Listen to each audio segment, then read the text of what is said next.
प्रणाम वंदे समिति द्वारा अपने सभी सदस्यों के साथ कतर में 8 भारतीय सैनिकों की फांसी की सजा सुनाई जाने से काफी चिंतित थे। काशी के सांसद और देश के प्रधानमंत्री नरेंद्र मोदी और यूपी के मुखिया योगी आदित्यनाथ के सकारात्मक प्रयास से उन सैनिकों को सकुशल रिहाई सम्मान पूर्वक संभव हो सका। इसके लिए सभी भारतवासियों को बहुत गर्व की अनुभूति होती है। वाराणसी से धनेश्वर साहनी की रिपोर्ट।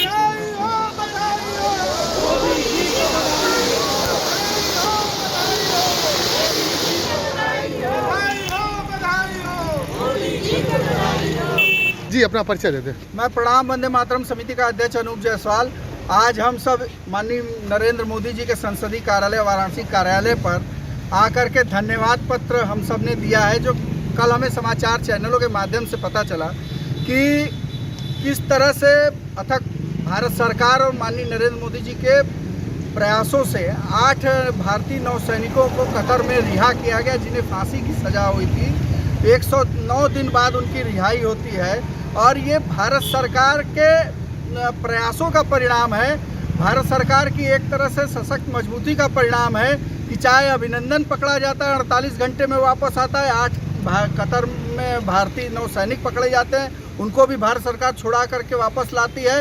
ये हम मजबूत भारत की जो कल्पना करते थे वो आज धरातल पर देख रहे हैं।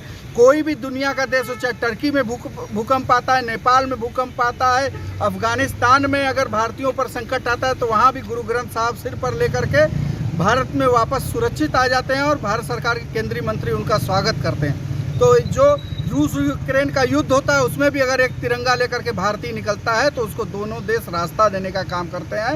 ये आज भारतवर्ष की 140 करोड़ देशवासियों का हमारे सम्मान इस तिरंगे में निहित होता दिखाई दे रहा है। इसके लिए आज हम बधाई पत्र दे करके माननीय मोदी जी का आभार व्यक्त करते हैं, धन्यवाद करते हैं, वंदन करते हैं, अभिनंदन करते हैं। कितना उपलब्धि मानते हैं इसको जो है कतर? ये तरह का माहौल है भारतवर्ष के लिए बहुत बड़ी उपलब्धि है। जब कभी पहले कोई इस तरह की घटना यदा कदा होती थी तो भारत अमेरिका की तरफ देखता था कि अमेरिका पहल करे तो शायद हमारा नागरिक वहां से बच करके निकल आए।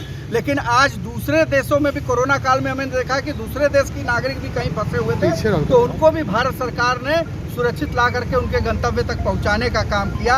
अभी आपने देखा टर्की में भी ऑपरेशन दोस्त के तहत मदद किया गया।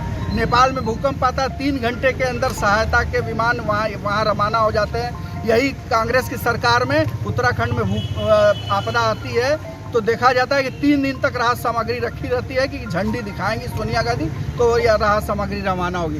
तो ये परिवर्तन जो हमें दिखाई दे रहा है ये बहुत बड़ी उपलब्धि है हम भारतवासियों के लिए।